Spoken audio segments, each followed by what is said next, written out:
gente olhou esses gráficos aqui no final, e aí hoje a gente começa a partir do capítulo 8, tá? Ou do exemplo 8.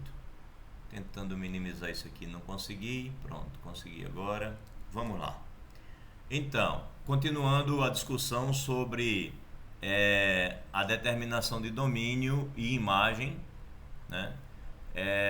De funções que tenham gráficos razoavelmente simples, porque como no finalzinho da aula passada a gente falou, esses gráficos aqui são um pouquinho mais chatos de ver e aí o uso do computador às vezes se torna necessário. Mas para a gente aqui, numa disciplina em que a gente vai ter que exercitar a nossa própria forma de desenhar, a nossa mão, né? Então é interessante que a gente veja gráficos que são fáceis de observar com o que são, né? Que a gente possa esboçá-los, ter uma ideia.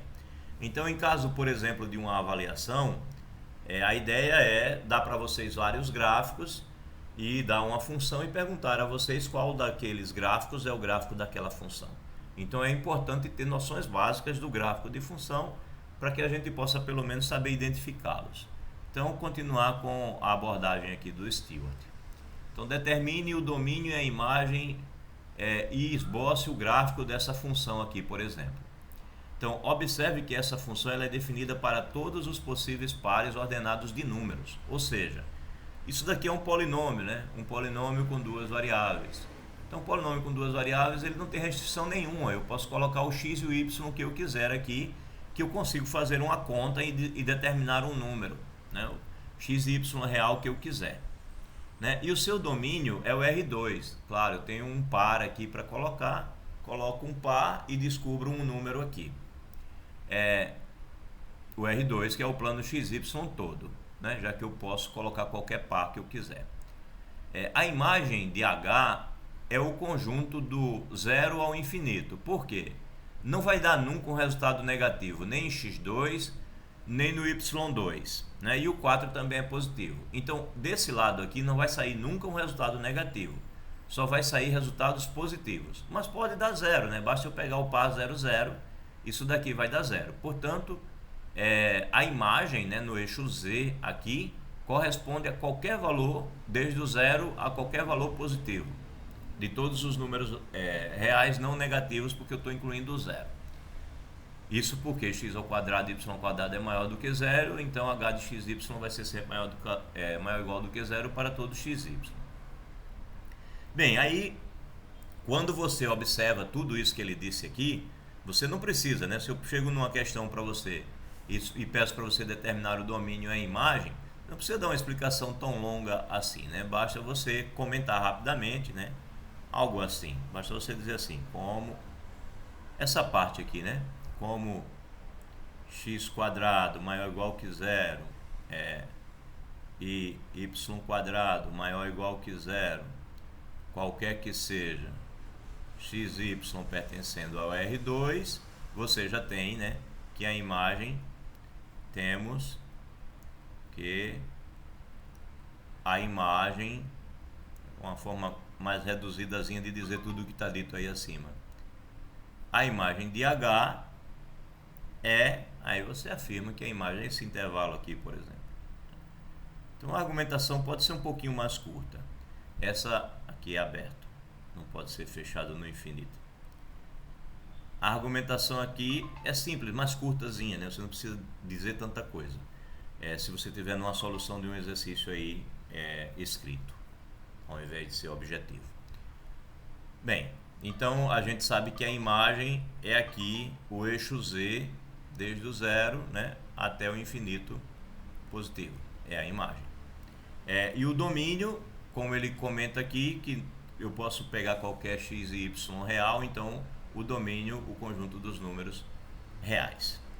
Bem, aí o gráfico, você sabe que vai poder usar qualquer ponto de x, y, você precisa só identificar mais ou menos a forma desse gráfico, né? Então o gráfico de H tem a equação, bem, para todo Z, você tem 4x2 mais y2. Aí você precisa olhar o que é que essa equação lhe diz.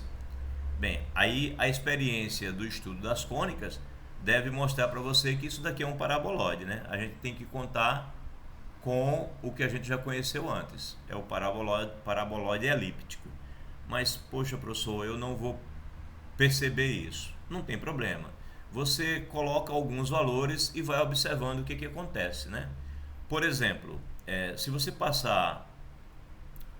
acho que não dá para manipular algebricamente isso daqui para ver, né? Mas se você sair colocando valores de x e y ou estabelecendo valores de z, você pode ir percebendo que a cada valor de z aqui você tem algo arredondadozinho assim. Você vai ter algo. Alguém está com o microfone. Cada valor de z que você for pegando, você pode ir identificando que a curva é mais ou menos assim, ó. E aí você vai percebendo qual é o formato do gráfico, tá? Então, uma ideia é você fazer justamente uma tabelinha e sair colocando valores de x e y e fazendo essa conta e vendo quais são os valores de z que você vai encontrando, tá? Bem, tem que ser buscando valores. Uma outra ideia é você zerar uma das coisas, né? Por exemplo, zere o x, pronto. Uma outra maneira que você tem de ver é isso, zere o x. Aí você teria o que? Z igual a y ao quadrado. Né? Se você colocar no lugar do x 0, você vai ter z igual a y ao quadrado. Então vamos pensar que gráfico eu iria perceber. Então eu estou colocando que o x é 0. Então eu tenho aqui o eixo x e eu estou considerando que o x é 0.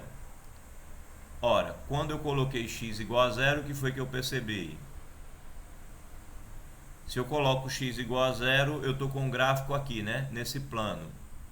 Y, Z. Eu vou estar com um gráfico no YZ, já que o x é 0. Aí quando eu olho para aqui, o que isso mostra? Isso é uma parábola, né? Isso é uma parábola com concavidade voltada para cima aqui em Z. Então eu noto que o gráfico, quando eu pensar no plano YZ, ele vai me dar uma parábola. Eu posso fazer a mesma coisa, né? Aqui foi quando eu peguei x igual a 0. Eu posso fazer a mesma coisa colocando y igual a 0. Se eu colocar y igual a 0, o que aparece nessa expressão? Se o y é 0, vai ficar z igual a 4x2. Pronto, então agora qual é o gráfico que eu consigo perceber? Tenho o z, tenho o y, que eu estou considerando 0, e eu tenho o x, e o gráfico vai estar no plano xz, né? Já que eu estou considerando o y 0. E o que essa expressão me diz? Essa expressão é uma expressão de uma parábola que vai estar aqui no plano xz. Então, olhando para esta parábola no plano xz e para essa parábola no plano xy, não, no plano yz, então eu noto que essa figura é uma figura assim, né? Se eu giro essa parábola ou eu giro essa, que é a mesma coisa, eu vou encontrar uma figura assim. Então, olhando para a parábola que eu tenho em yz e para a parábola que eu tenho em xz, eu noto que o gráfico dessa função é isso. Então, fazendo essas continhas, fazendo esses desenhos, você deve ser capaz de perceber qual é o gráfico da figura dessa função aí em terceira dimensão. Aí na nossa prova, né, se tiver lá várias opções para você escolher, aí você vai escolher o gráfico da função que você notou a partir dessas observações. Ok, exemplo 8, eu acredito que ficou entendido qual era o objetivo dele. Aí, curva de nível. Bem, as curvas de nível é mais ou menos aquilo que eu falei agora há pouco, né? Por exemplo, se você vai colocando valores fixos para Z, você vai vendo que tipo de curva vai aparecendo na figura, né? A cada valor de Z, você vai tendo uma curva projetada naquela superfície. E isso também ajuda você a identificar gráficos. Então, veja aqui como é que ele diz. Ele fala, por exemplo, que a topografia usa bastante as curvas de nível, né? Você tem gráficos topográficos que são assim. Aí tem essas linhazinhas e para cada linha dessa você tem uma altura do terreno.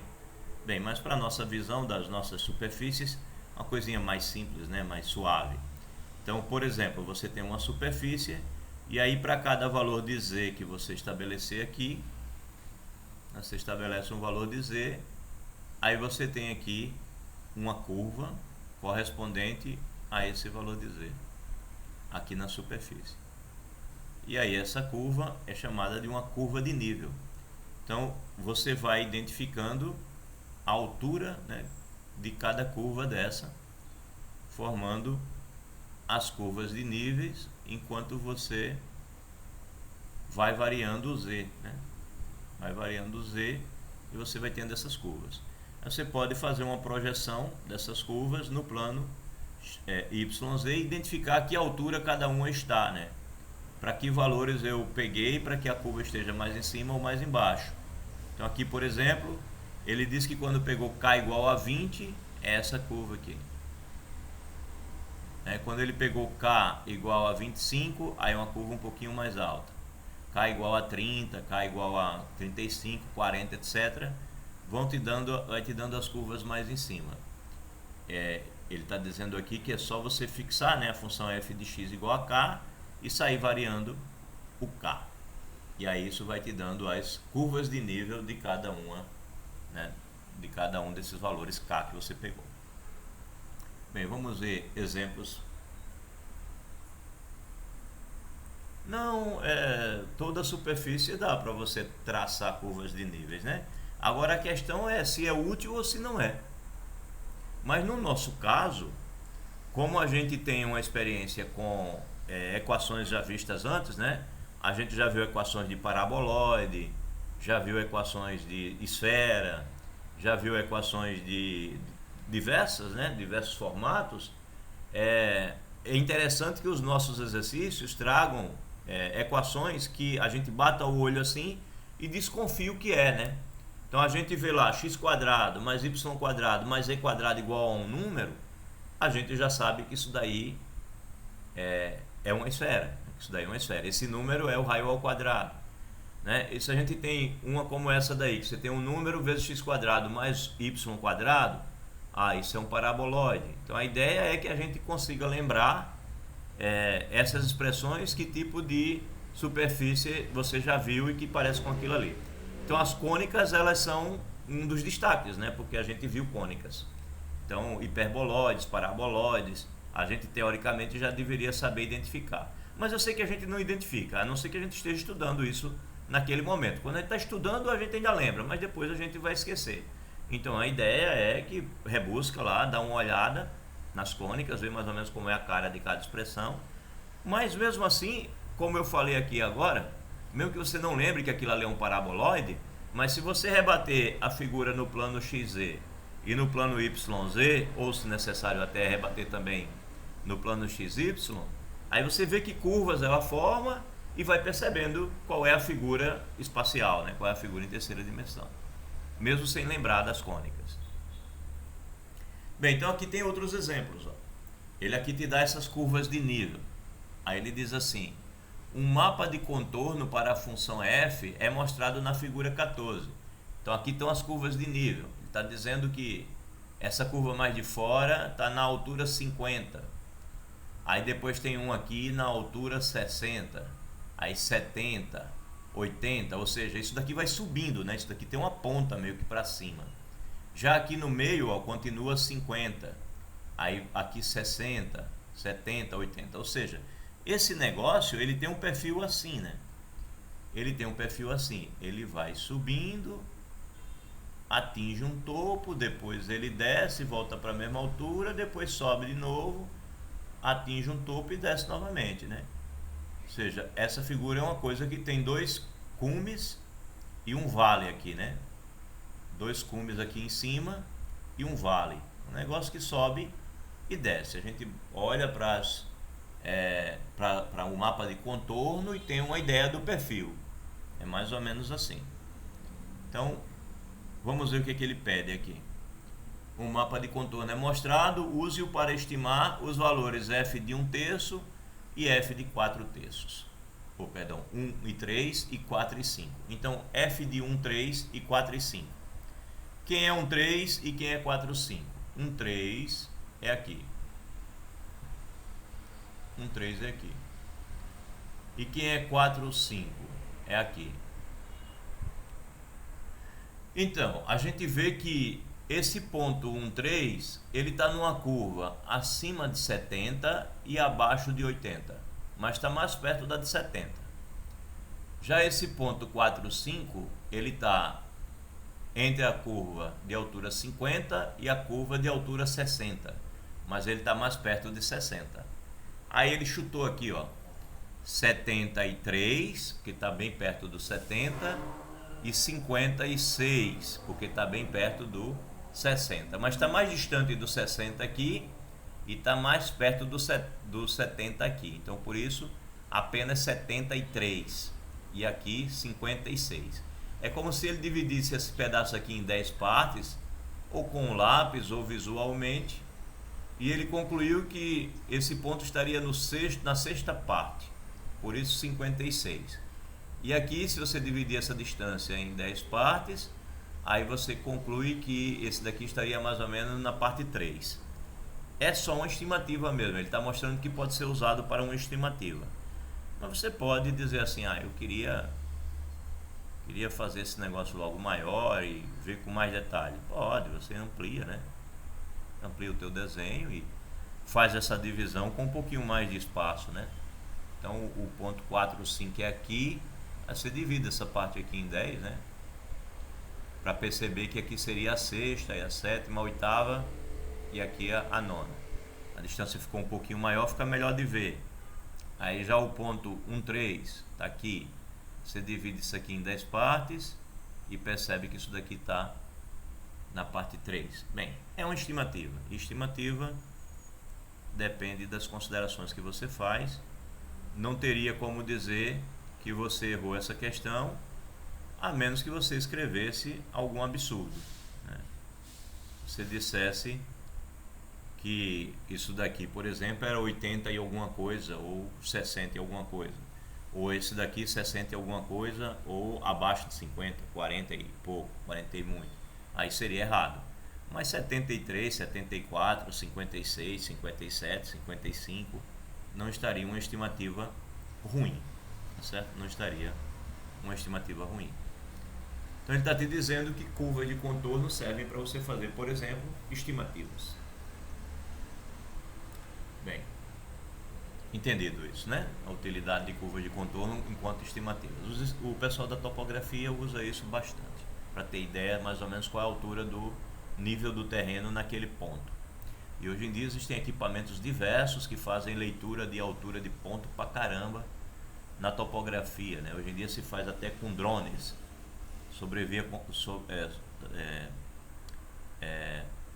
se faz um sobrevoo, né, sobre a superfície, vai mapeando ali e o drone vai medindo as alturas dos pontos onde ele quer lá, que é determinado pelo topógrafo.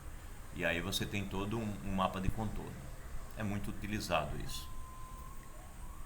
Bem, 10º. Esboce as curvas de nível dessa daqui. Ora, bateu o olho, já percebeu o quê? Se eu chamar isso daqui de Z, esse cara tem a forma AX mais BY, né? Mais um número, C, que seria o 6. Ou, se você preferir, ainda passando o Z para o outro lado, então AX mais BY mais CZ igual a um número, né? A um número, D. Então, a equação desse tipo é o que? É plano. A equação desse tipo é um plano. Então, já sei que estou lidando com um plano. Aí ele vai e chuta alguns valores K, né? Menos 6, 0, 6 e 12. O que ele está dizendo? Ele está dizendo que ele vai atribuir a esse Z esses valores. Menos 6, 0, 6 e 12. E assim ele vai saber quais são as alturas, né? Quais são as alturas estão determinadas, quais são as linhas de nível que ele pode traçar no plano XY correspondente a essas alturas, né? Aí ele faz isso. As curvas de nível são a função, no lugar do Z ele coloca o valor do K, né? Ou, aí ele organizou aqui, colocou aqui o K para o outro lado, e aí ele tem o formato de um plano, né? AX, BY, e aqui o C em separado e o zero. Então, quando você faz isso, você nota que as curvas de nível elas são retas, né? Isso daqui são equações de retas. Então, é uma família de retas com inclinação. Bem, inclinação, se você isolar o Y, fica fácil de você ver qual é a inclinação, né? O Y aqui seria o quê?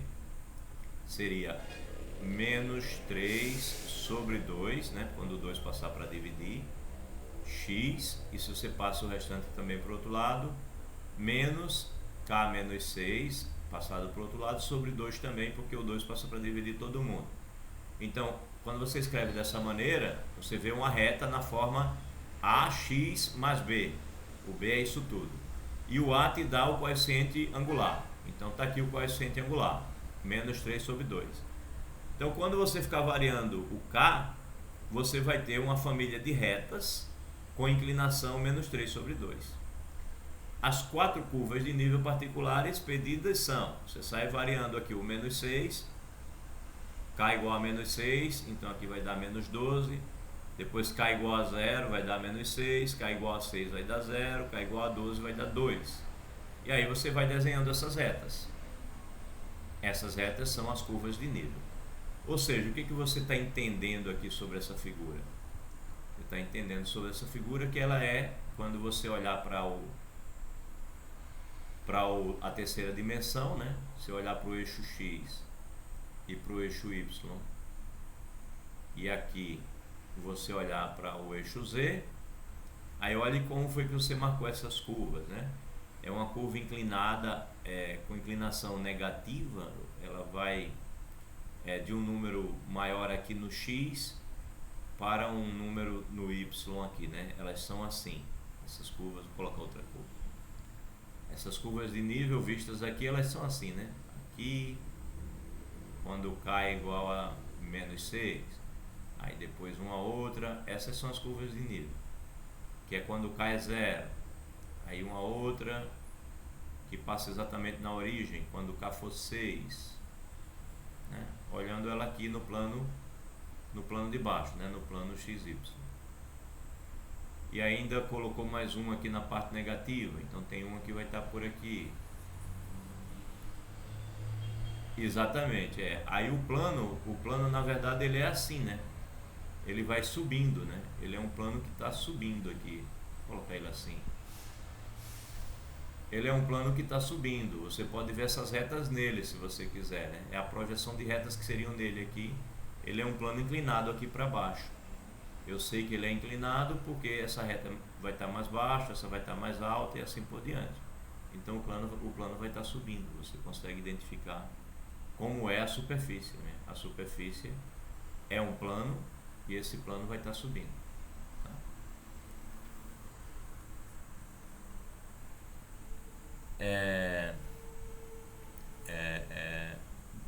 Deixa eu ver como é que eu te digo.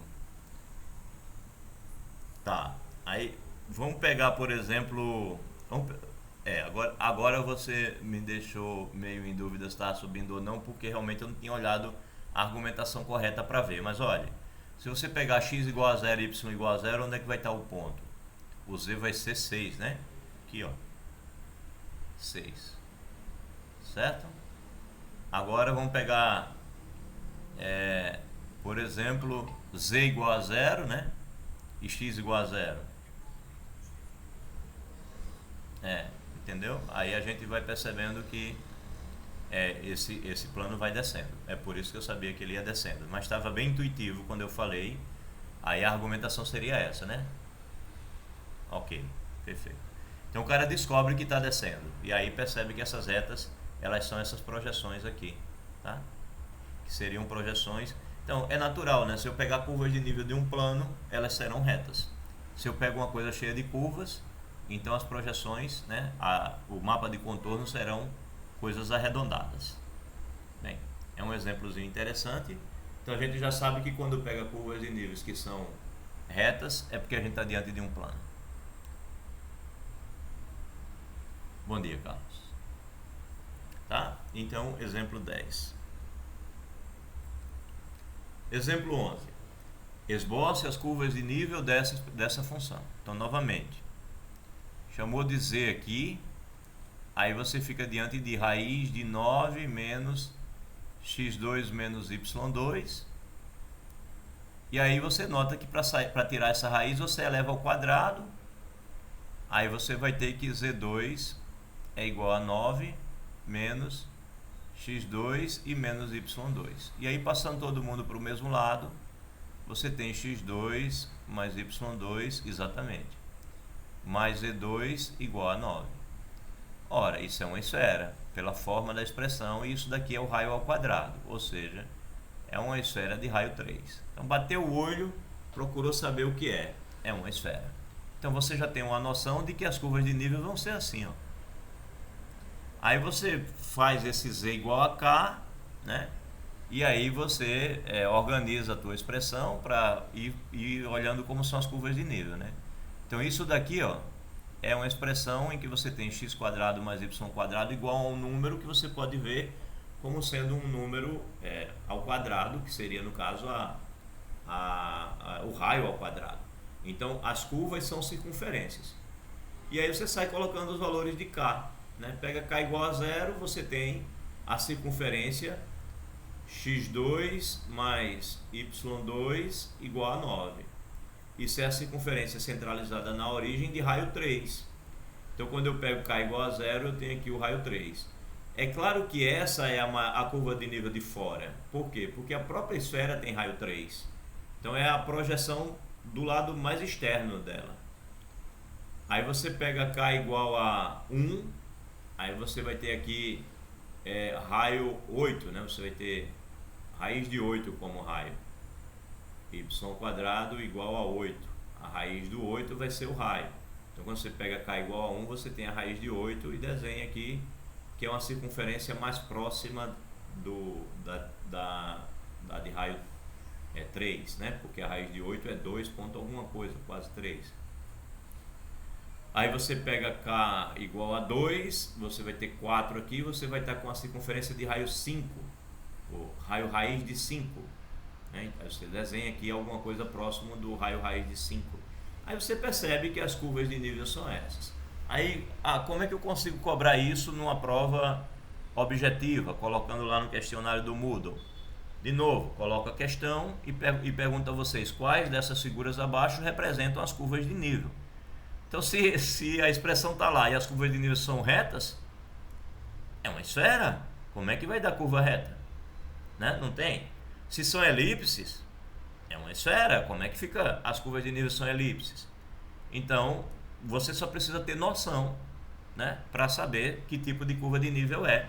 E aí você faz a escolha. Não fica difícil de fazer a avaliação. Oi, Igor.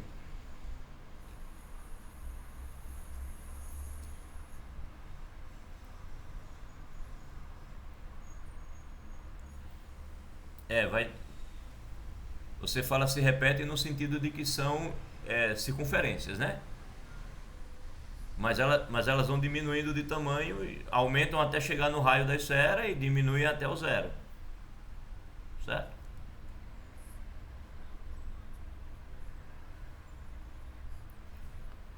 Você está falando se você olhar a parte de cima e a parte de baixo, né? Não, aí elas coincidem mesmo. Como o seu interesse é identificar as curvas de níveis, você desenha sem precisar discutir isso, né? Porque o que acontece aqui é o seguinte, ó. Ele diz que as curvas são assim, né? Se você pegar k igual a 1 ou k igual a menos 1, vai dar a mesma curva de nível. K igual a 2. Então você... Então as curvas de níveis, elas se repetem, como você disse. Quer para a parte de cima da esfera, quer para a parte de baixo.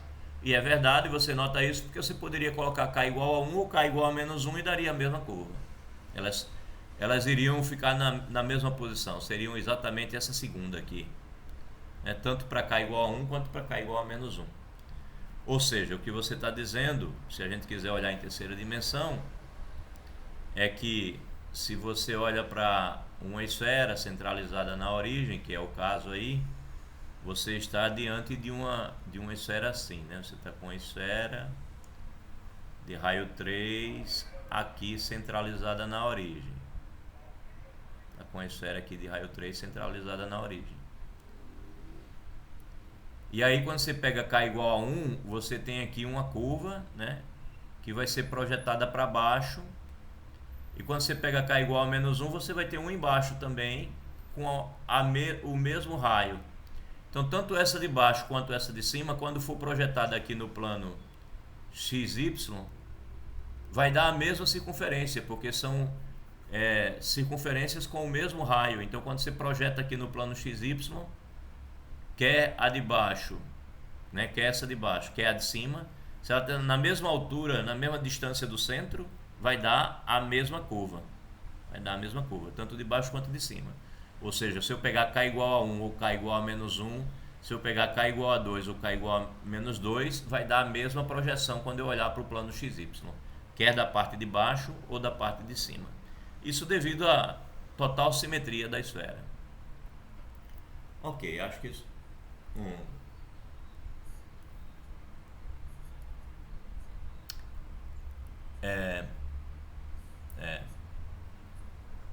você vai ter uma superfície que é simétrica na parte de cima e na parte de baixo.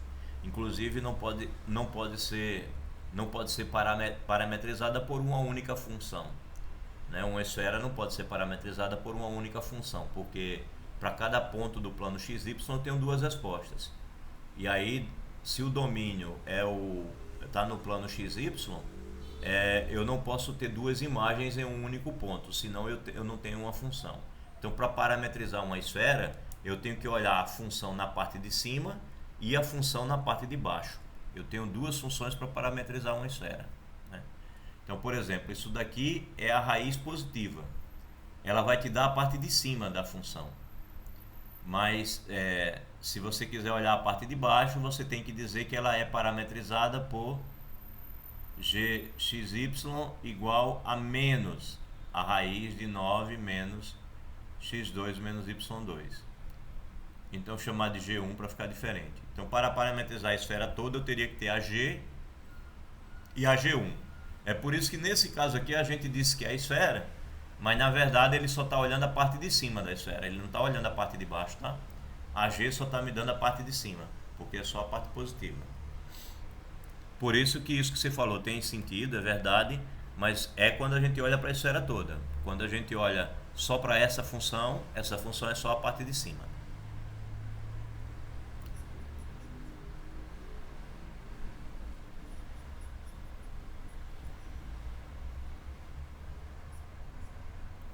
Na hora que a gente faz isso aqui, a gente vê a esfera. Mas a função que ele está te pedindo é só a parte de cima, tá? Porque ele não botou o negativo aqui. Então é só a parte positiva. Porque raiz, por definição, é positivo. Raiz não te dá resultados negativos, é sempre positivo, né? Então, para você ter a parte negativa, você tem que colocar o menos aqui. Então, a parametrização da esfera toda tem que ser a G e a G1, as duas juntas. Ok? Exemplo 12. Esboce algumas curvas de nível para essa função. Então, novamente, o número multiplica o x e o y fica sem número nenhum para multiplicar. Então, quando você bater o olho nisso, então você já deve pensar em algo assim, tá certo? Que está subindo, né, em relação a alguma coisa circular. Então, vai ser um elipsoide, um paraboloide. Vai ser um elipsoide se as curvas forem elipses. Vai ser um paraboloide se você, quando pegar e rebater no plano XY ou XZ ou no plano YZ, você tiver parábolas, tá? Então você já desconfia mais ou menos qual é o formato.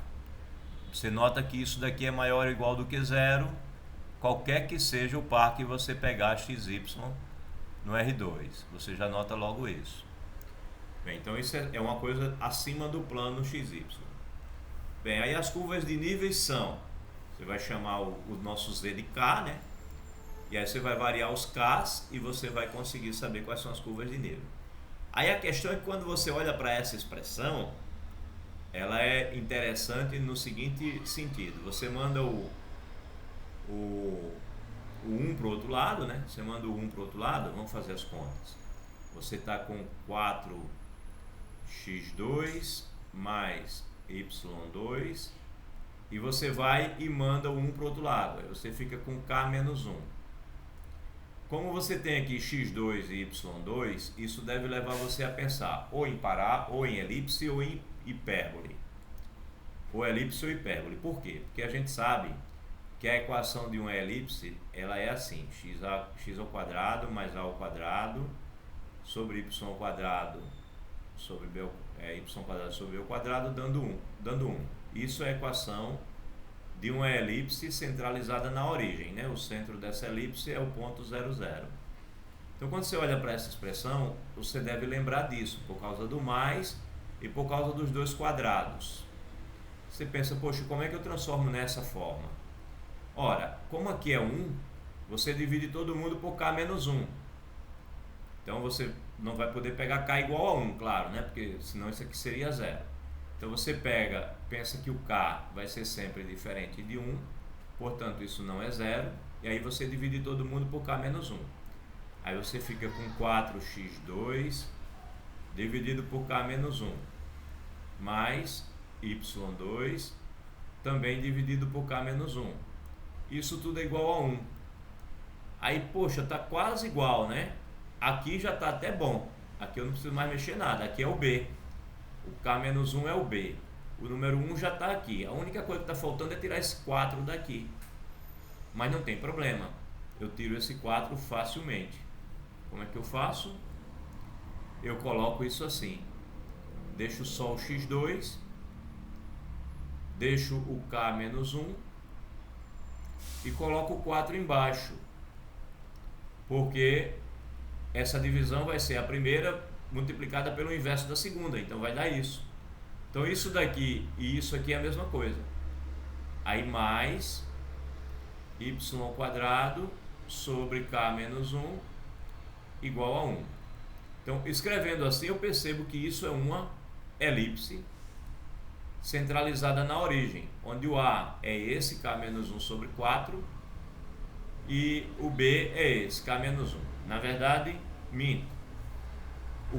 O A é sempre maior do que o B. Então, se esse número for maior, ele será o A. E se esse número for maior, ele será o B. Então, depende do valor do K que você coloca, tá? O A e o B podem mudar de posição. Isso em elipse significa dizer que a elipse pode estar com o eixo maior dela assim, no sentido do x. Isso acontece se esse número for maior. Ou então a elipse pode estar com o eixo maior assim, no sentido do y. Isso vai acontecer quando o número maior for esse. Então você pode ter uma elipse assim ou assim. Depende de cada curva. Bem, vamos ver qual é o nosso caso aqui. Ele disse que isso dá isso, né? É a mesma coisa, tá? Ele escreveu 1/4 aqui na frente, que é o k menos 1 sobre 4. Tá, isso aqui. Ele percebeu que são essas elipses. Aí ele agora começa a colocar valores para cá, né? Ele sai chutando valores para cá e vendo que resultados vai dar, né? Bem, ele pegou aqui que o k tem que ser maior do que 1. Bem, pelo menos diferente de 1 eu já sabia. Aí ele disse que vai ser maior do que 1. Tudo bem, sem problema. Aí, oi.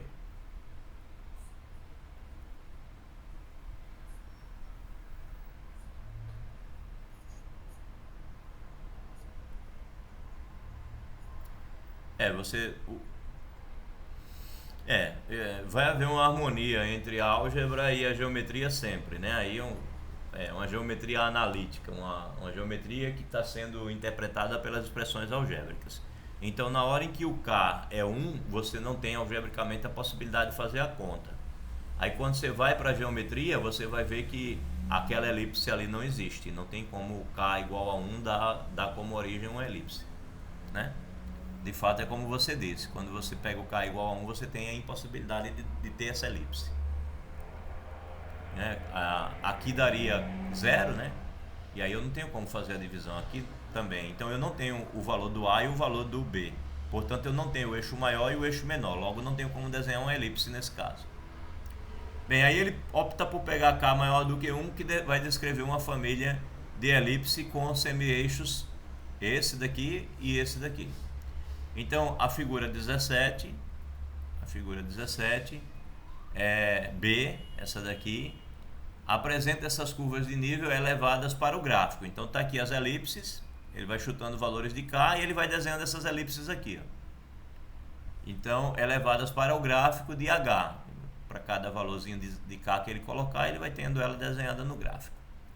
E aí, isso daí é um paraboloide elíptico, ou seja, quando você faz cortes assim na horizontal, são elipses. E quando você rebate no eixo X, Z, você desenha no eixo XZ, você vai rebater uma parábola, né? Se você pegar o Y igual a zero, você tem uma parábola. Se você rebater no plano YZ, você também vai ter uma parábola desenhada aqui na superfície. Essa eu não consegui desenhar direito. A primeira até ficou parecida com a parábola representada aqui, né? Então, se uma parábola, toda vez que você pega um corte na vertical, você tem parábolas. Por isso é um paraboloide. E é elíptico porque quando você faz cortes na horizontal, você tem elipses, né? Onde elas se tornam os cortes horizontais. Então vemos na figura 17 como o gráfico de H é montado a partir de suas curvas de nível. Então, fazendo as elipses, você percebe como é o gráfico, fazendo as parábolas também. Aí você tem uma noção. Como nosso objetivo a princípio vai ser só identificar, então olhou esses detalhes aí, você vai descobrir que o gráfico é esse. É claro que numa prova objetiva em que você vai marcar um X, eu teria que colocar gráficos bem distintos, né, para você não se confundir. Então, por exemplo, eu poderia colocar esse paraboloide na vertical e poderia colocar um paraboloide ao redor do eixo X, tendo o eixo X como sendo o eixo de simetria, ou posso colocar como o eixo Y como centro de simetria, para você tentar descobrir qual é o paraboloide que ele está falando. Ok, então mais um bocado de ferramenta para poder olhar o gráfico. Exemplo 13. Trace as curvas de nível da função do Cobb-Douglas, que a gente viu lá no exemplo 3. A função era essa. Então, as curvas de nível, elas são rotuladas com o valor da produção. Por exemplo, a curva de nível, o nosso P é o Z. Então, no lugar do P, a gente vai colocar o K, né? Como a gente vem sempre fazendo. É isso que ele está chamando de rotuladas com o valor da produção, ou seja, para cada valor da produção aqui a gente vai colocar um valor. Então, por exemplo, a curva de nível indicada com 140 mostra todos os valores da mão de obra L e do capital de investimento K. Ele não pôde usar o K agora porque já estava sendo usado na definição da função, que resultam em uma produção P igual a 140, ou seja, ele está te dizendo que vai olhar para a curva de nível em que você tem aqui 140 igual a 1,01 L elevado a 0,75 vezes K elevado a 0,25. Então, que expressão é essa? Então, vemos que para um valor fixo de P, L aumenta e K decresce, né? Quando você fixa isso daqui, significa dizer que esse cara daqui, como tem um expoente 0,75, e esse daqui, para cada valor que você for aumentando aqui, na verdade, você vai vendo que o L vai aumentando e o K vai diminuindo, né? Vemos que para um valor fixo de P, L aumenta e K decresce e vice-versa. Então depende se você pega o valor do K maior ou o valor do K menor. Então quando você vai pegando o K cada vez maior, você vai vendo que o K vai diminuindo e o L vai crescendo. Ou seja, ele está te dizendo que analisando as curvas aí, elas são assim. Enquanto o L cresce, o K diminui. Essas curvas, elas vão te dando curvas assim, cada vez menor, sem nunca tocar o eixo, né? Nunca vai tocar o eixo L. Então você identifica as curvas de nível a partir disso, dessa expressão aqui, fixando valores aqui. Ele pegou valores grandes porque os números são grandes nessa função, né? Se você pegar valores pequenos, você não consegue ver o gráfico direito. Só para valores grandes é que você consegue ver o gráfico. Bem, então para alguns propósitos o mapa de contorno é mais útil que um gráfico. Certamente isso é verdadeiro no exemplo 13. Né? Compare a figura 18 com a figura 8. Bem, isso é também verdadeiro na estimativa dos valores da função, como no exemplo 9. Bem, a figura 18 é essa, né? E aí, isso daí vem do exemplo 3. Aí vamos olhar a tal da figura 8 que ele fala. Do exemplo 3. Que ele pediu pra gente comparar. Opa. Figura 8. Não está no exemplo 3 não. Ah, essa daqui, figura 8. Então ele está te dizendo o seguinte, que se você olha, é a figura do nosso exemplo, tá? Do mesmo problema. Se você olha para esse gráfico, você não tem muita informação sobre a produção e os outros itens dele, mão de obra e capital. Você não tem muita informação olhando para esse gráfico sobre produção, mão de obra e capital. Mas quando você olha para as curvas de nível, aí você nota que quando você tem a mão de obra aqui aumentando, você tem o capital diminuindo. Você tem informação olhando para as curvas de níveis que você não tem quando você olha para o gráfico da função em si, para a superfície. A curva de nível te dá mais informação do que o gráfico da superfície. Bem, são usos de aplicação dessas ideias. Ele quer deixar claro com esse exemplo que isso não é uma coisa inútil, assim, de uso só matemático ou de uso só filosófico, que tem aplicações muito claras, né? Então, ele usou esse exemplo da função de Cobb-Douglas. Bem, os diversos desenhos, né? A figura 19 apresenta algumas curvas de nível geradas por computador. Então, o cara te dá aqui aquela curva que a gente tinha falado, né? Que sobe, desce. E aqui as curvas de níveis que a gente viu aqui, mas de uma maneira bem menos detalhada, né? Aqui, ó. Bem menos detalhada. E aqui ele te dá um exemplo com uma curva bem mais detalhada feita num computador e uma superfície parecida com aquela nossa lá. E aqui a superfície vista colocada numa outra visão. Bem, tudo isso você consegue colocar em sistemas de computação, né? O Implot que eu mostrei é o mais simples que eu conheço, por isso que eu citei ele.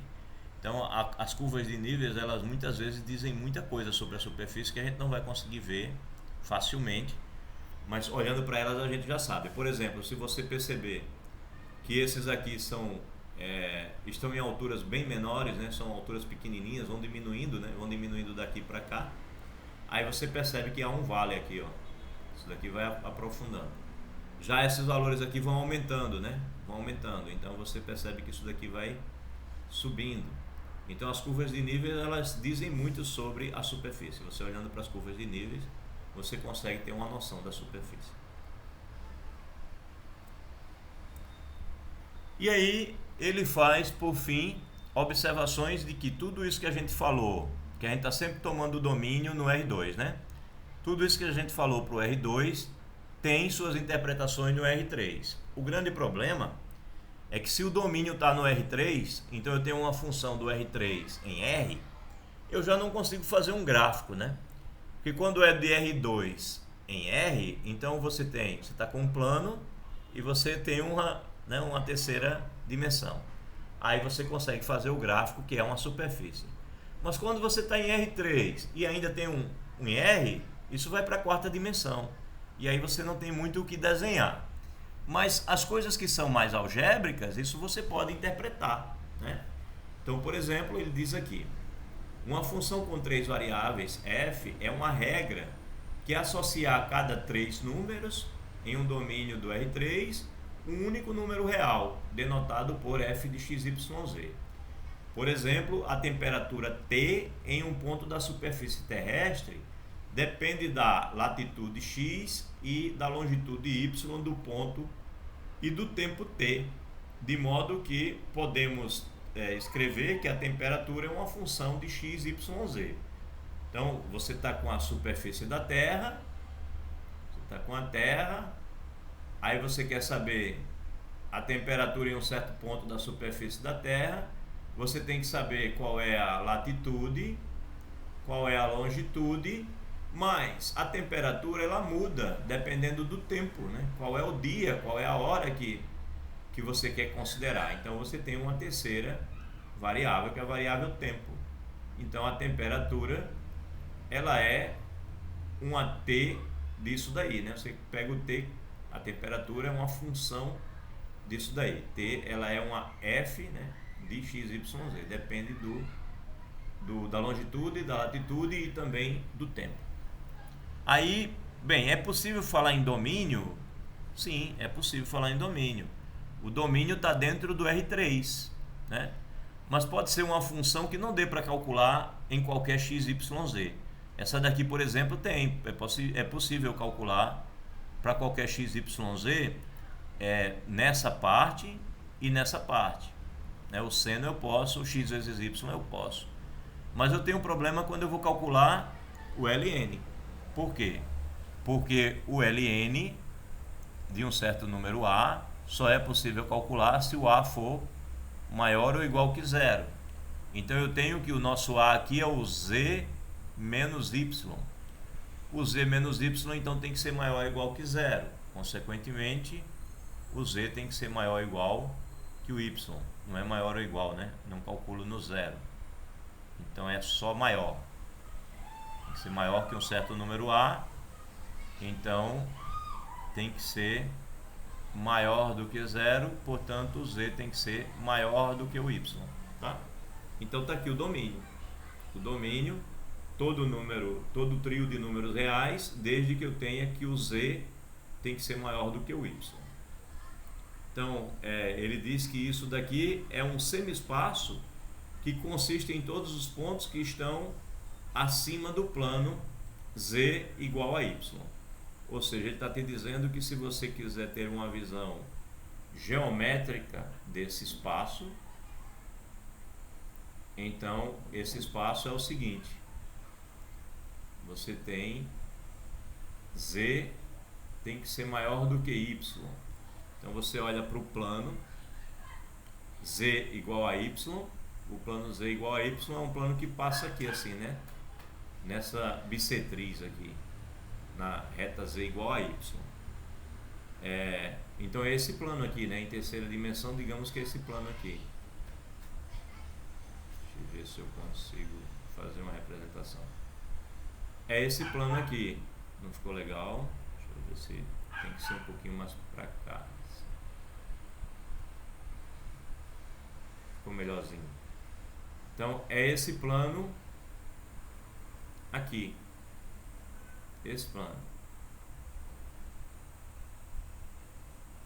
Então o domínio só vale para pontos que estão acima dele, não valerão para pontos abaixo dele, ok? É uma região do espaço o domínio, não tem problema nenhum. A gente tem como encontrar o domínio de funções com 3 variáveis, né? Domínio de 3 variáveis e contradomínio na reta real. Então é muito difícil visualizar uma função f de 3 variáveis por causa do seu gráfico, né? Já que ele estaria em um espaço de 4 dimensões. No entanto, obtemos certos conhecimentos de f ao examinar suas superfícies de nível. Então, essa função ela vai ser uma função que vai pegar esse domínio, né? Vai ser aplicada, né, nesse domínio e vai te dar uma resposta no R4. Minto. Vai dar uma resposta em R. Vai te dar uma resposta em R. Aí, quando você for pensar no gráfico, seria alguma coisa do R3 com R, ou seja, seria no R4 o gráfico. Então não dá para desenhar. Mas desenhar o que acontece aqui no R3 é possível. Ou seja, se você fixar um K aqui, você encontra alguma coisa aqui. Né? Você encontra alguma coisa aqui, que é justamente uma curva de nível. Então não dá para estudar o gráfico, mas dá para estudar uma curva de nível. Né? As superfícies de nível, nesse caso as curvas são superfícies, né? Porque aqui no R3 você vai encontrar superfícies, que são aquelas em que a equação vai ser f de x, y, z igual a k, onde k é uma constante. E aí se o ponto x, y, z move-se ao longo de uma superfície de nível, o valor f de x, y, z permanece fixo. Então o que você vai encontrar aqui dentro do domínio vai ser alguma superfície, né, que quando você varia os valores aqui, a resposta dá sempre esse mesmo k. E aí você varia o k, você encontra uma outra superfície dentro do R3, cuja imagem vai dar esse novo k. E aí você vai ter superfícies de níveis que dizem a você como é mais ou menos essa função. É isso que acontece no R3, mas os nossos exercícios basicamente podem ser identificar domínio, né, que é mais fácil do que qualquer outra coisa. Pode ser identificar também curvas de nível. Aí você sai estabelecendo valores de k e tentando encontrar qual é a superfície que você tem no R3, que seriam as curvas de nível. Tá? E aí, essa parte com 3 variáveis não é impossível de se trabalhar. E aí, mais um exemplo, encontre as superfícies de nível, aí o cara te dá algo que tem cara de esfera, né? Tem cara de esfera.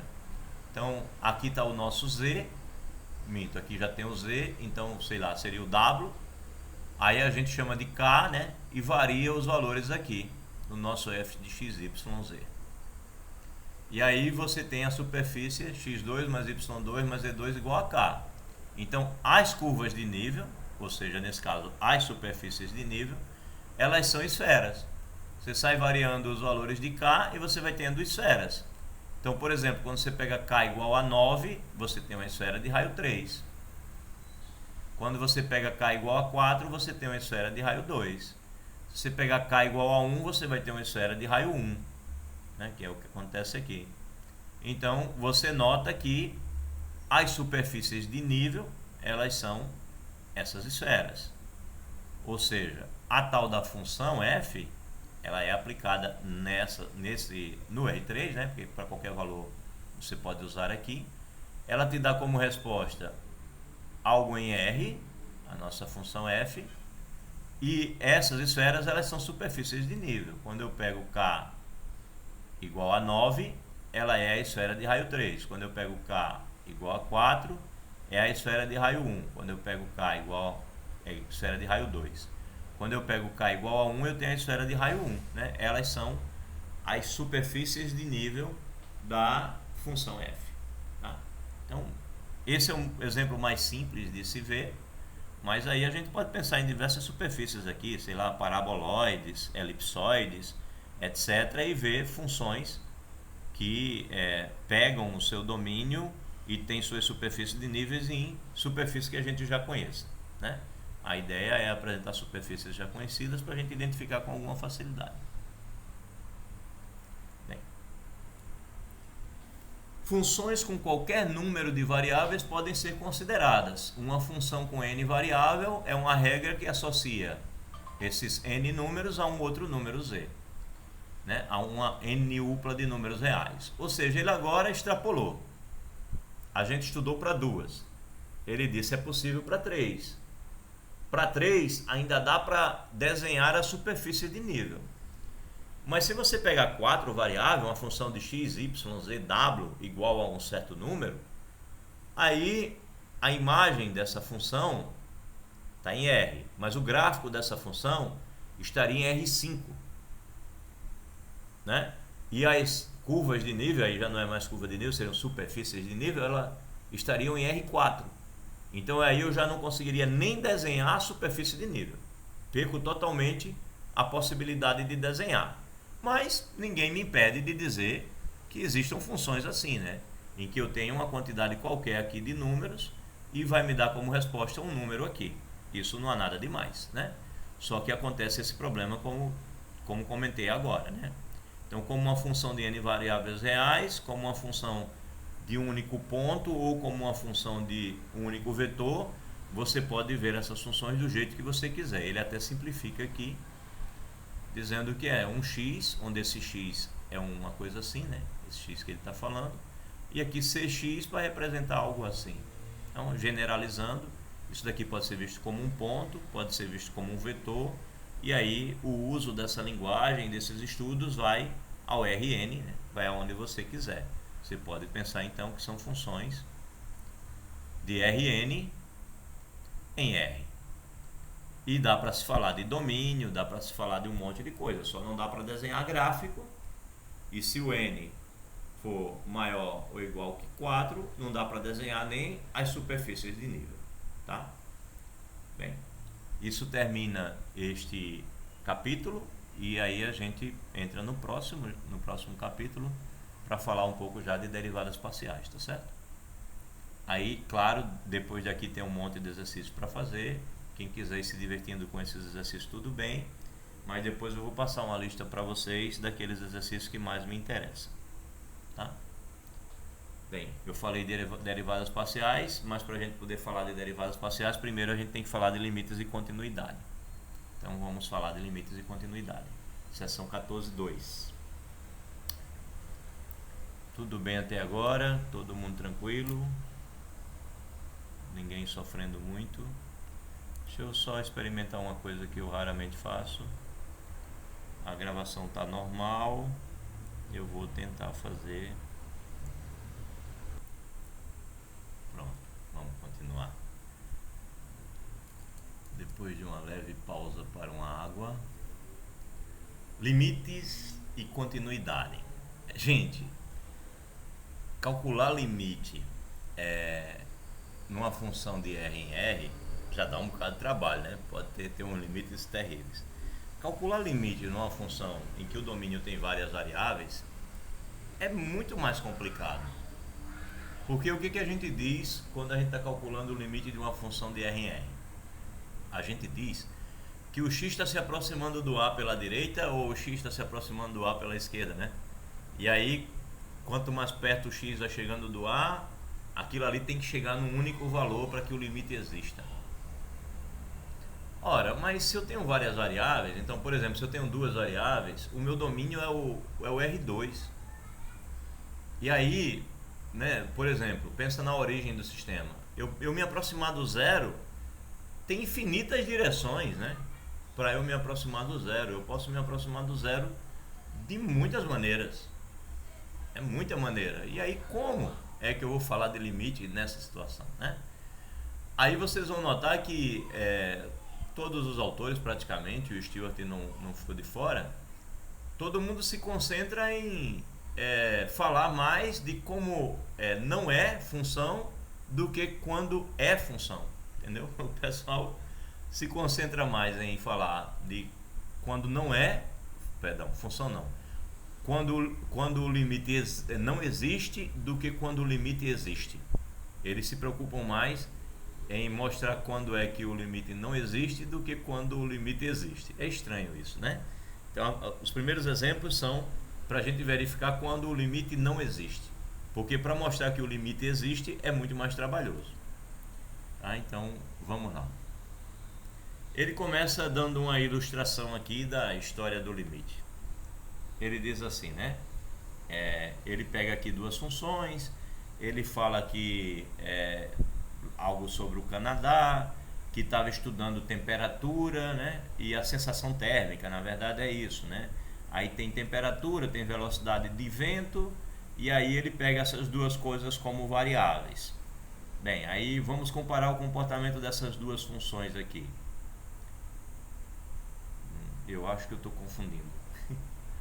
Acho que não é nesse que ele fala das temperaturas do Canadá, não, é na de derivadas. Bem, mas vamos voltar para o problema, que na verdade eu peguei aqui o resumo da parte de matemática em si. Eu tenho a função f, tenho a função g, e aí eu mostro aqui a função f, alguns valores calculados, né? Então eu pego, por exemplo, x igual a menos 1, y igual a menos 1 e calculo aqui na função f. Aí eu acho esse valor. Aí pego x igual a menos meio e y igual a menos meio. Aí calculo, tenho esse valor.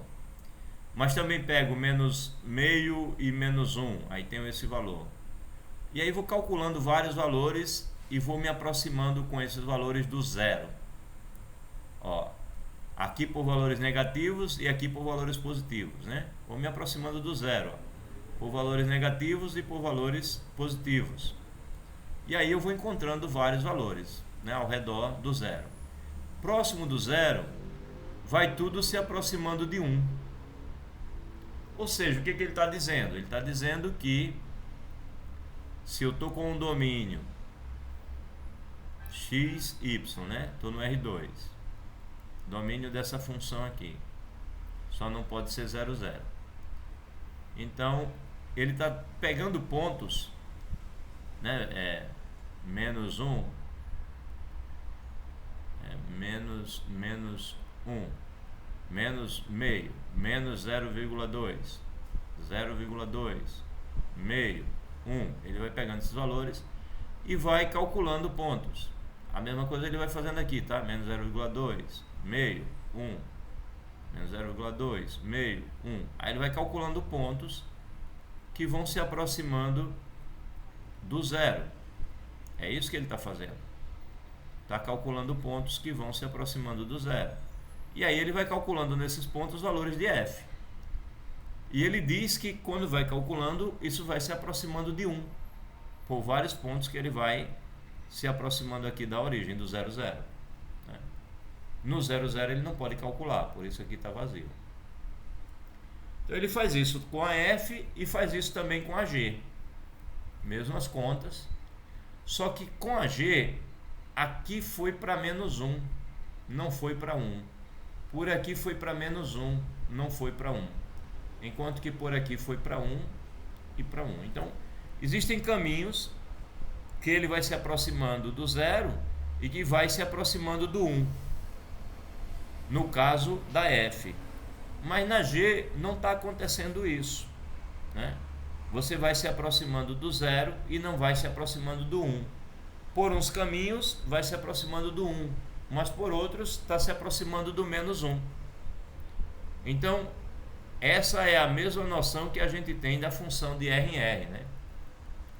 Quando o domínio, por todos os lados, né, vai se aproximando do mesmo valor, a gente diz que o limite existe. Mas no caso de funções de várias variáveis, os caminhos para chegar no zero são infinitos. Então, se todos os caminhos se aproximarem do mesmo valor, a gente vai dizer que o limite existe. Mas se pelo menos dois caminhos se aproximarem de valores distintos, acabou. Eu posso ter infinitos caminhos se aproximando de um valor, mas se eu tiver um caminho que não se aproxima daquele valor, então a gente vai dizer que o limite não existe. Bem, vamos detalhando um pouco mais essa ideia. Parece que quando o xy se aproxima de 0, 0, os valores de f de xy se aproximam de 1. Ao passo que os valores de g de xy não se aproximam de valor algum. Porque por um lado estava se aproximando de 1, pelo outro estava se aproximando de menos 1. Essa nossa observação, baseada em evidências numéricas, está correta. E podemos escrever que o limite disso daqui vai ser 1 e que o limite da g não existe. Olhe, ele afirmou: essa nossa observação, baseada em evidências numéricas, está correta. Bem, ele está afirmando algo que não está provado. Afirmar baseado em evidência não garante nada. Ele disse que está correto, porque ele conhece outras maneiras de verificar que está correto. Mas ainda não foi dito como é que a gente verifica se está correto ou não, tá? Então, é só baseado em evidência. Então, vamos lá. Precisamos detalhar melhor isso. Em geral, usamos essa notação, né? Tem várias notações, essa é uma. A gente diz que o limite da f de xy, quando o xy se aproxima de um ponto AB, no nosso caso a gente usou o 0, 0, vai dar um certo número L. Aí vamos definir, uma definição meio informal. Não, essa daqui já é formal, já estou usando épsilons aqui, né? Pronto, então vamos lá. Uma definição formal. Seja f uma função de duas variáveis, cujo domínio D contém pontos arbitrariamente próximos de AB. Dizemos que o limite de f de xy, quando xy tende a AB, é L, se, e escrevemos isso nessa nossa notação,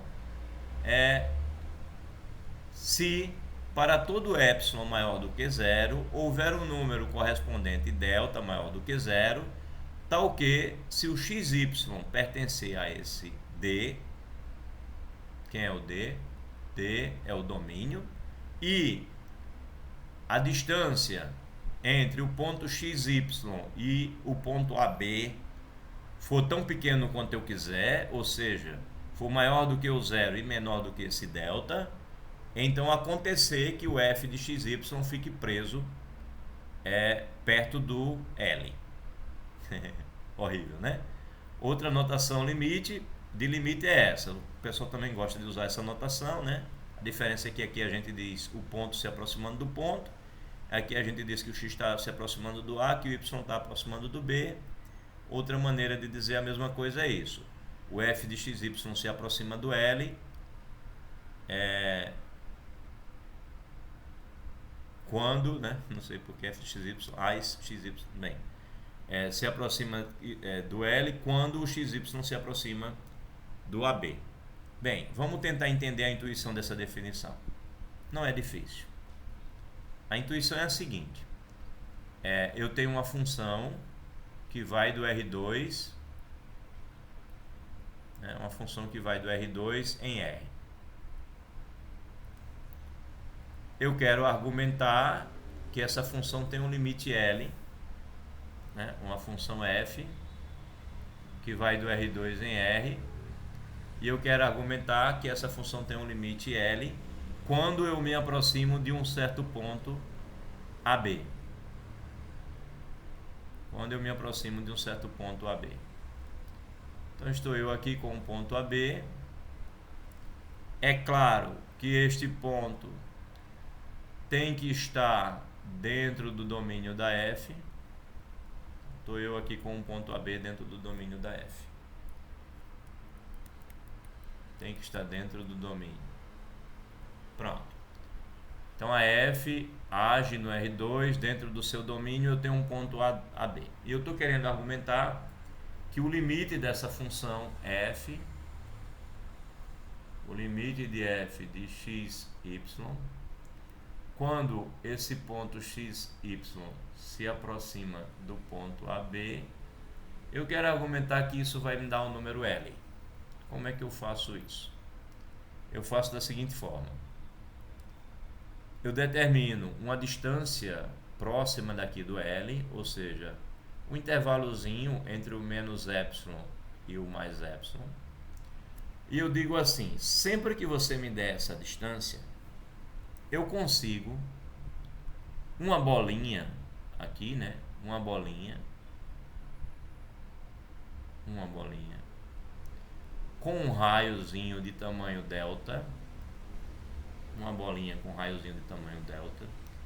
tal que a distância dos meus pontos XY, sempre que elas forem menores do que esse raio delta, quando eu estiver dentro desse raio, dentro desse círculo, desse disco, quando eu estiver aqui dentro, as imagens estarão aqui dentro.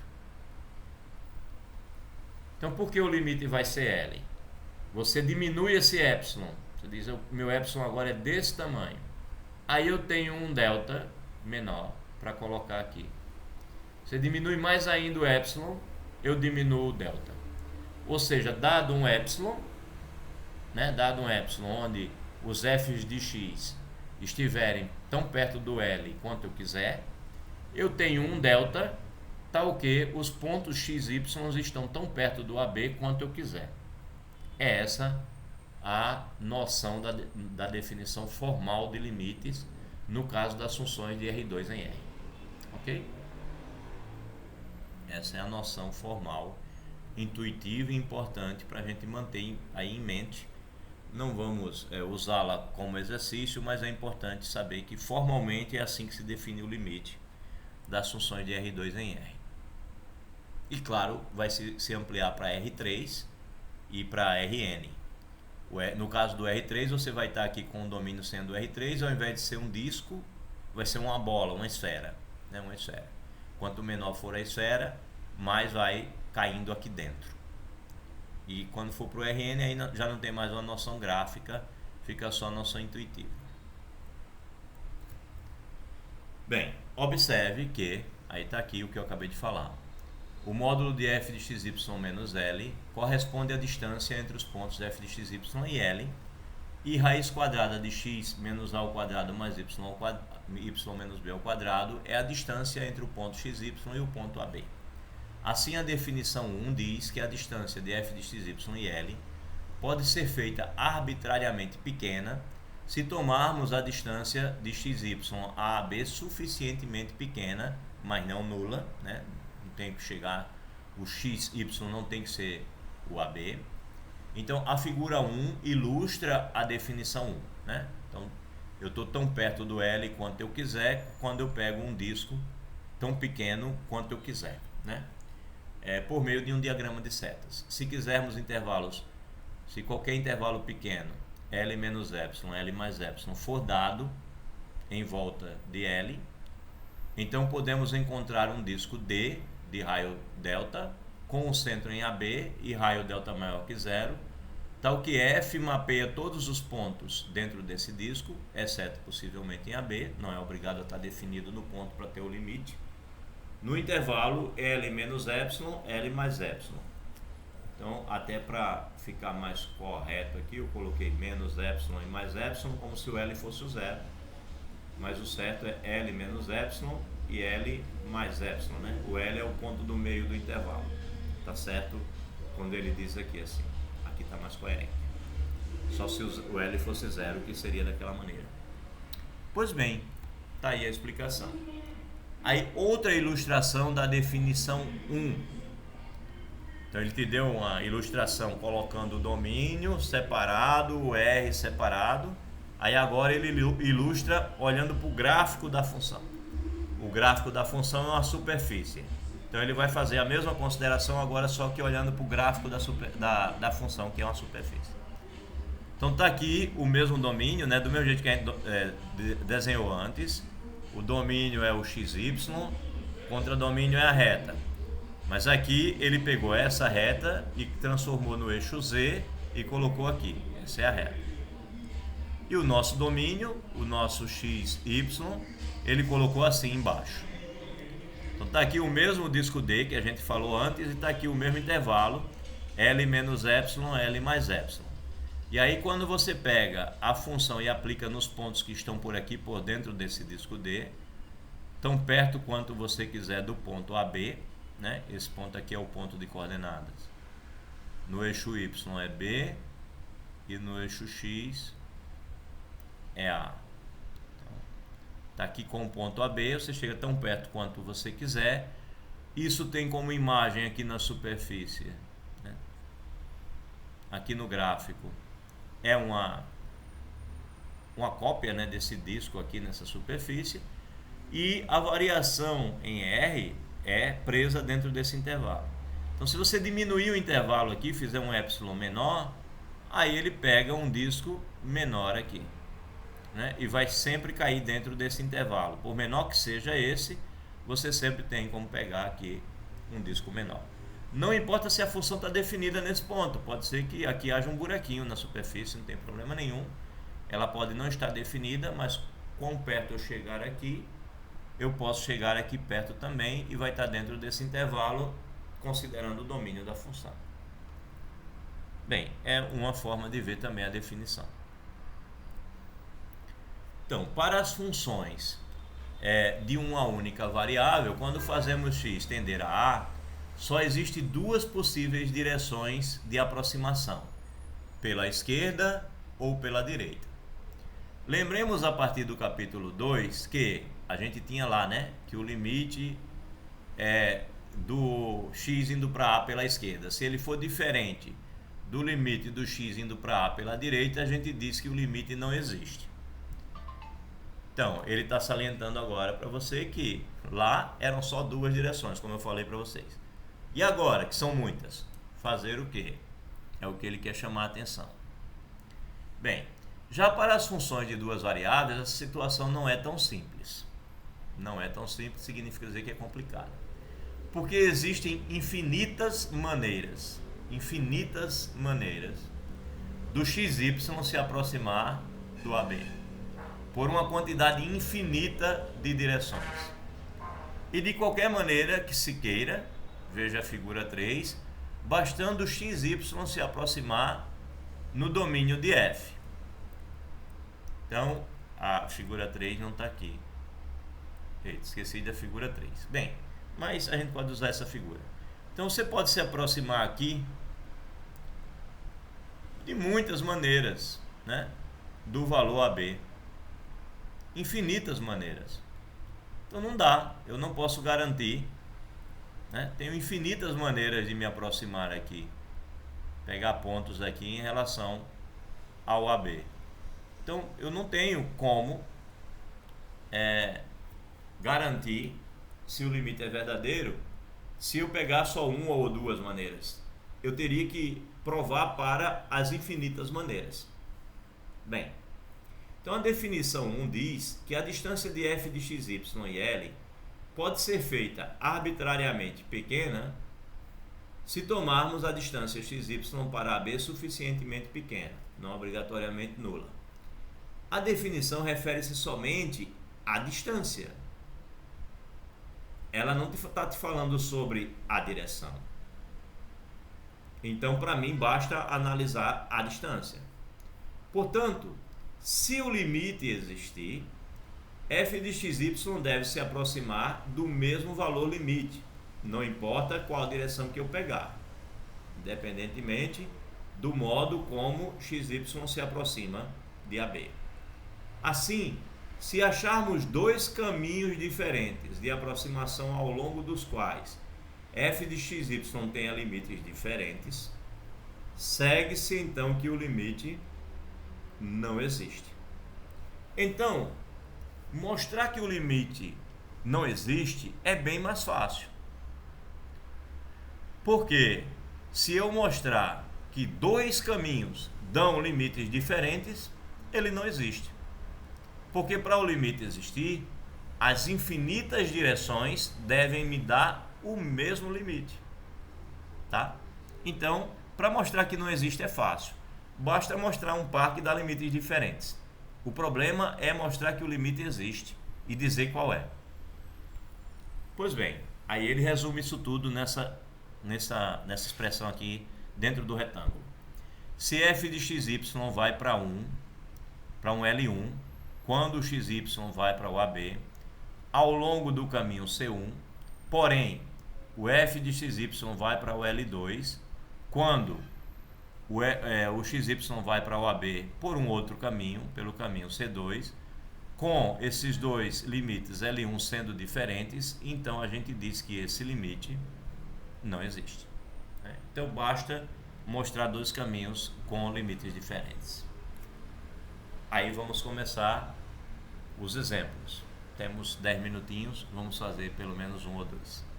Então tá aqui. Mostre que esse limite não existe. Aí tá, vou pensar. Ele quer que o xy vá para o 0, 0. Eu tenho muitas maneiras de fazer o xy ir para o 0, 0. Muitas maneiras. Infinitas.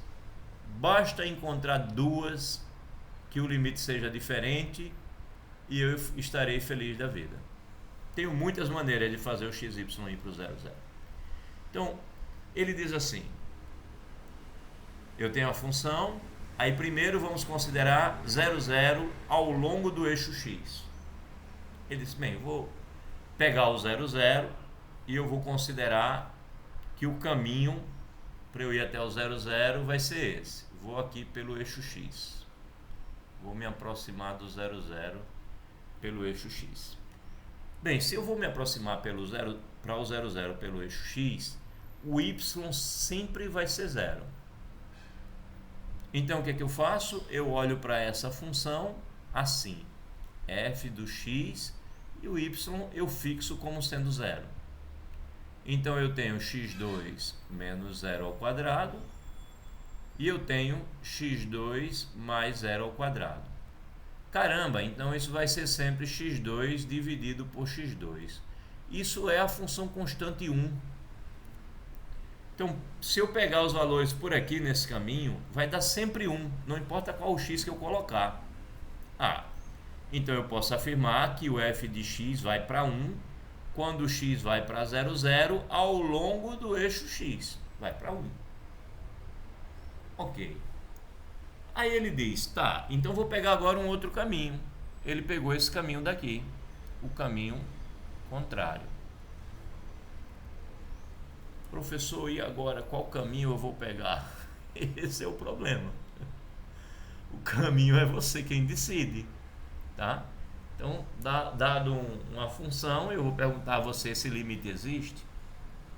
Aí você vai ter que dizer qual caminho você quer seguir, tá? Aí eu segui tais caminhos e deu limites diferentes, então não existe. Professor, eu fiz 15 caminhos e todos deram iguais. Se você estava tentando mostrar que o limite não existe, você escolheu 15 caminhos errados, tá? Você vai ter que ter experiência para bater o olho e perceber que há caminhos que vão dar diferentes. Então, nesse caso, o cara percebeu que se ele mantivesse o y igual a 0 e pegasse valores do x pela direita, daria sempre 1. Aí ele disse, e se eu pegar pela esquerda? Pronto, aí vai fazendo a conta. Então agora ele quer se aproximar por aqui, ó, pelo lado esquerdo. E aí quando ele pega por aqui pelo lado esquerdo, como é que fica a função? Bem, o x, o y é sempre 0, é verdade. Mas os valores de y não são mais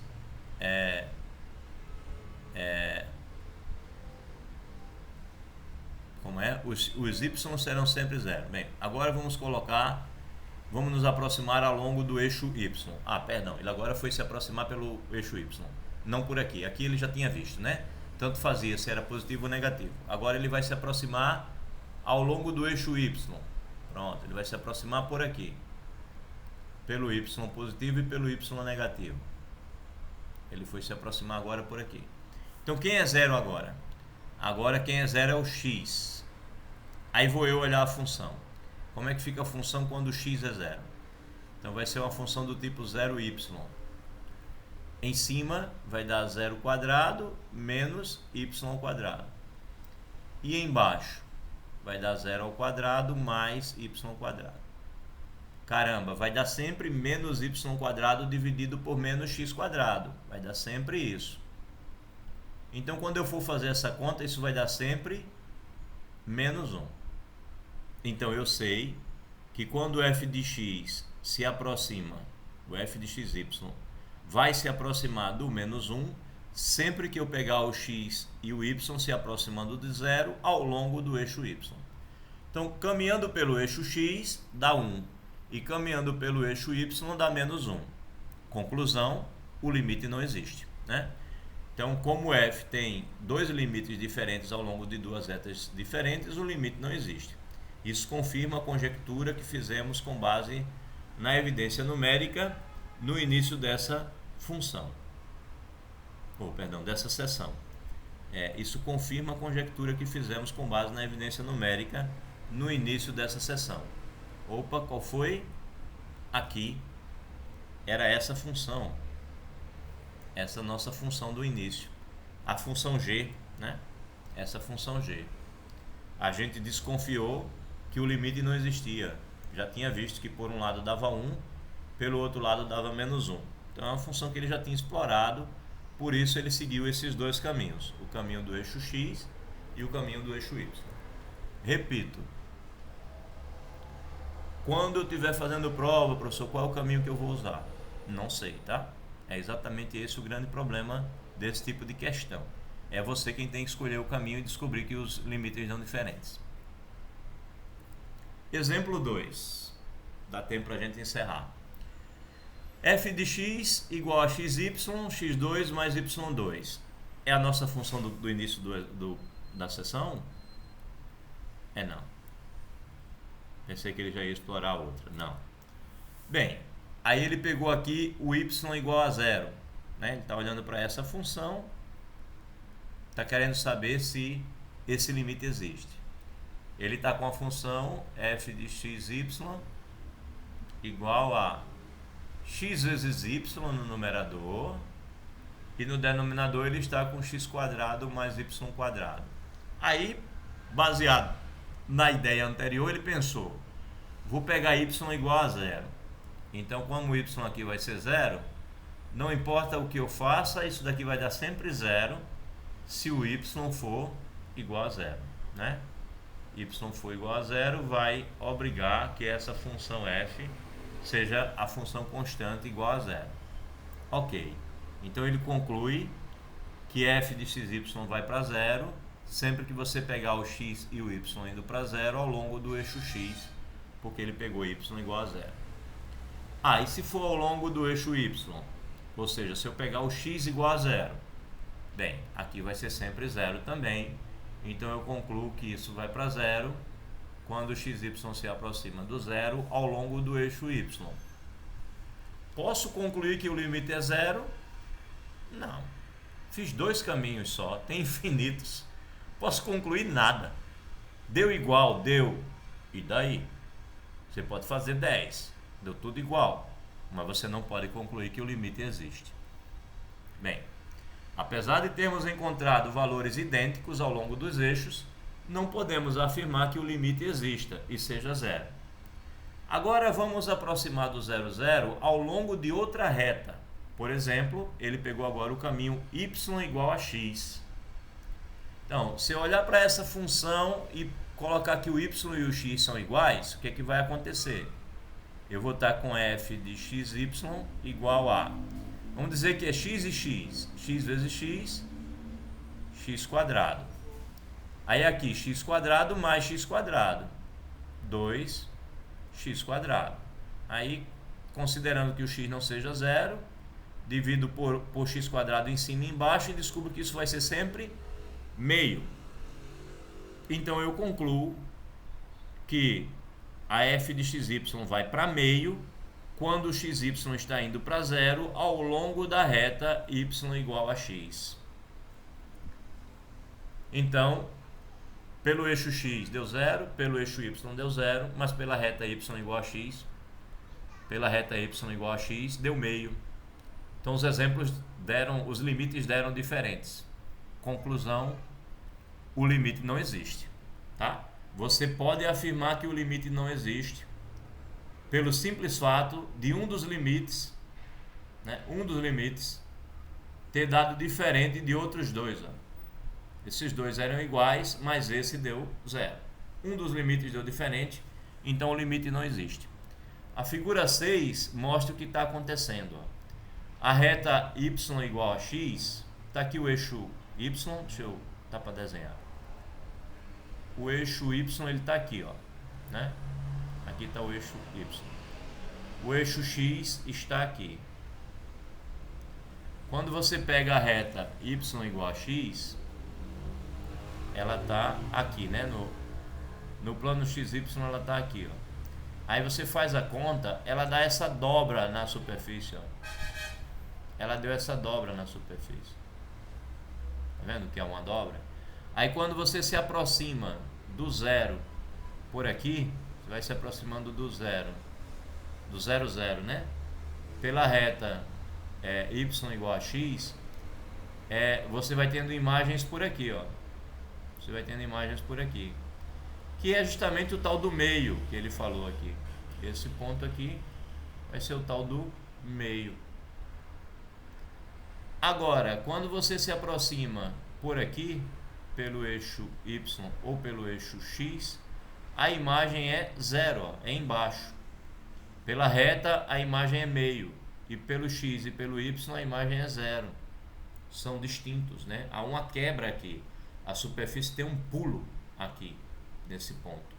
Por isso, o limite não existe. Dá resultados distintos. Ok?